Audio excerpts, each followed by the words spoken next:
दोस्तों नमस्कार।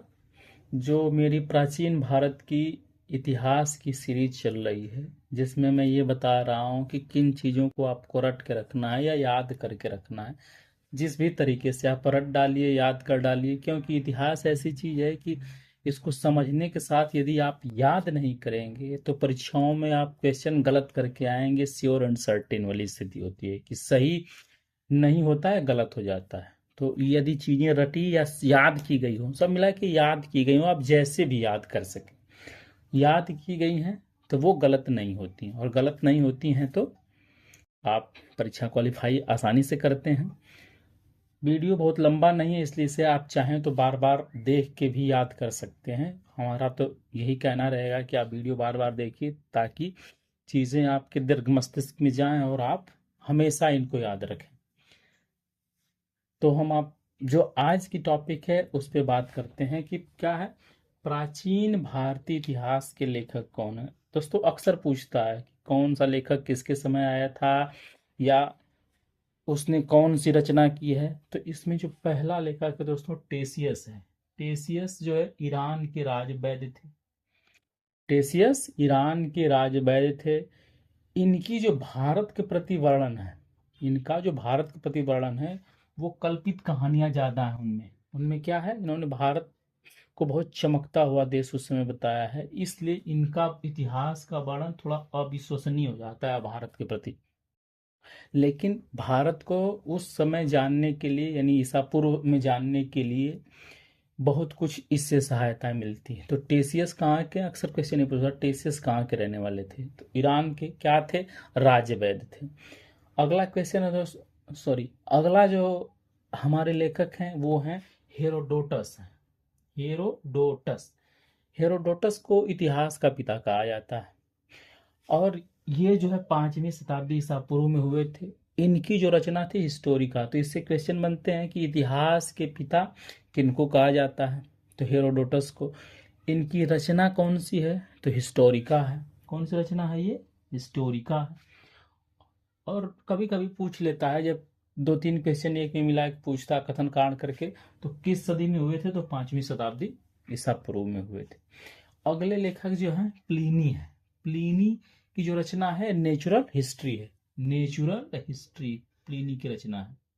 दोस्तों अक्सर मिलान करने के लिए पूछता है कि हेरोडेटस दे दिया, उनके सामने जो है नेचुरल हिस्ट्री दे दिया, प्लिनी के सामने हिस्टोरिका दे दिया, आप कंफ्यूज होते हैं। तो यदि रटा रहेगा या याद रहेगा तो गलत नहीं होगा। तो प्लिनी की रचना नेचुरल हिस्ट्री, याद रखिए, प्लिनी नेचुरल हिस्ट्री, इसमें भी एल उसमें भी एल। प्लिनी ल यहाँ भी ल यहाँ, तो नेचुरल हिस्ट्री, ऐसे करके लिंक करके चीजों को याद रखेंगे तो याद रहेगी। जो अगली रचना है दोस्त, वो है सिकंदर के साथ आने वाले लेखक। सिकंदर के साथ आने वाले जो लेखक हैं वो बहुत ही महत्वपूर्ण हैं। इन लेखकों में नियार्कस, आनेसीक्रिटस, अरिस्टोबुलास या अरिस्टोबुलस, ये 3 लेखक हैं जो सिकंदर के साथ आते हैं। तो अक्सर ये पूछ लेता है कि सिकंदर के साथ आने वाले निम्न में से कौन कौन लेखक हैं। पता चला ये 3 हैं, और 2 नाम सिकंदर के बाद वाला उसमें जोड़ दिया, आप कंफ्यूजन में पड़ गए कि आखिर है। और जो विदेशी हैं उनका नाम लगभग मिलता जुलता या टेढ़ा सा है, तो इस वजह से बहुत कंफ्यूजन होता है। तो आप इनको याद रखिए कि नियार्कस, आनेसीक्रिटस और अरिस्टोबुलस, ये तीनों लेखक सिकंदर के साथ आए थे। और इसके लिए आपको एक कीवर्ड दे रहे हैं, ना, आना, अरी। ना से नियार्कस हो गया, ना सब ना और नियार्कस। आना से आने, आना और आने लगभग मिलता जुलता है, तो आने हो गया, आने सीक्रेटस। और आरी, अरी का मतलब होता है दुश्मन, और यहां भी अरी है। तो ये जैसे दुश्मन को आप आने से मना कर रहे हैं, ना, आना, अरी, तो नियार्कस, आने सीक्रेटस, अरिस्टोबुलास, इतने ये हो गए, और आपको अब भूलेगा नहीं। ना, आना, अरी, नियार्कस, आने सीक्रेटस, अरिस्टोबुलास।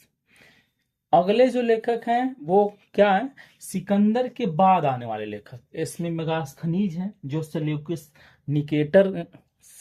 निकेटर के समय आए थे, जो चंद्रगुप्त मौर्य के दरबार में थे। जिन्होंने इंडिका की रचना की है।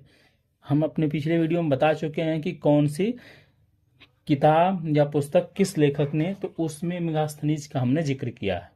मेगास्थनीज सेल्यूकस निकेटर के राजदूत थे, चंद्रगुप्त मौर्य के दरबार में आए थे, इन बातों में ध्यान दीजिए, और इन्होंने इंडिका नामक पुस्तक की रचना की।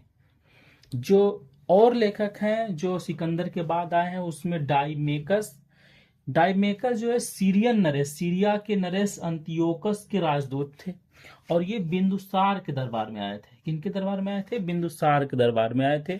ये सीरियन नरेश अंतियोकस के राजदूत। दोस्तों, ये क्वेश्चन अक्सर पूछता है कि डाइमेकस किसके राजदूत हैं या किसके समय आए थे? तो ये बिंदुसार के समय आए थे, और जो है ये सीरियन नरेश अंतियोकस के राजदूत थे। फिर अगला जो लेखक है वो डायोनिसियस है। डायोनिसियस के बारे में कहा जाता है कि ये बिंदुसार के दरबार में आए थे, लेकिन कुछ कुछ जो है इतिहास की किताबें कहती हैं कि नहीं, ये अशोक के समय आए थे। डायोनिसियस मिस्री नरेश टालमी फिलाडेल्फ के राजदूत थे। किसके राजदूत थे? मिस्र के नरेश टालमी फिलाडेल्फ के राजदूत थे। तो दोस्तों, ये चीजें हैं, ये जो प्राचीन इतिहास के जो लेखक हैं, इनको अगर आप ऐसे याद रखें तो विभिन्न एग्जामों को आपको क्वालिफाई करने में आसानी रहेगी, और इनसे एक क्वेश्चन जो यदि बनेगा तो छूटेगा नहीं। तो हमारा तो यही कहना रहेगा कि आप वीडियो को बार बार देखें ताकि याद हो जाए। तो एक बार कहिए तो हम फिर दोहराएं कि टेसियस ईरान के राजवैद्य थे। इनकी जो भारत के प्रति कहानियां या रचना है वो कल्पित हैं, अविश्वसनीय है। हेरोडोटस इतिहास का पिता इनको कहा जाता है, 5वीं शताब्दी ईसा पूर्व में आए थे। हिस्टोरिका इन्होंने किताब लिखी है। इसके बाद प्लिनी है, इनकी रचना नेचुरल हिस्ट्री है। इसके बाद सिकंदर के साथ आने वाले लेखक हैं नियार्कस, अनेसिक्रिटस, अरिस्टोबुलस। इनके लिए एक कीवर्ड दे रहे हैं नारी, इससे याद रहेगा, नियार्कस, अनेसिक्रिटस, अरिस्टोबुलस। इसके बाद सिकंदर के बाद आने वाले लेखक है, इसमें मेगास्थनीज पहले हैं जो सेल्यूकस निकेटर के राजदूत थे और चंद्रगुप्त मौर्य के दरबार में आए थे। इसके बाद जो है डाइमेकस हैं जो सीरियन नरेश अंतियोकस के राजदूत थे और बिंदुसार के दरबार में आए थे। डायनिसियस जो है ये कहा जाता है कि बिंदुसार या अशोक के दरबार में आए थे, और ये मिस्री नरेश यानी मिस्र के नरेश टालमी फिलाडेल्फ के राजदूत थे। तो इस टॉपिक में दोस्तों बस इतना। जो अगली याद करने वाली या रटने वाली टॉपिक होगी वो अगले वीडियो में। वीडियो देखने के लिए आपका बहुत बहुत धन्यवाद।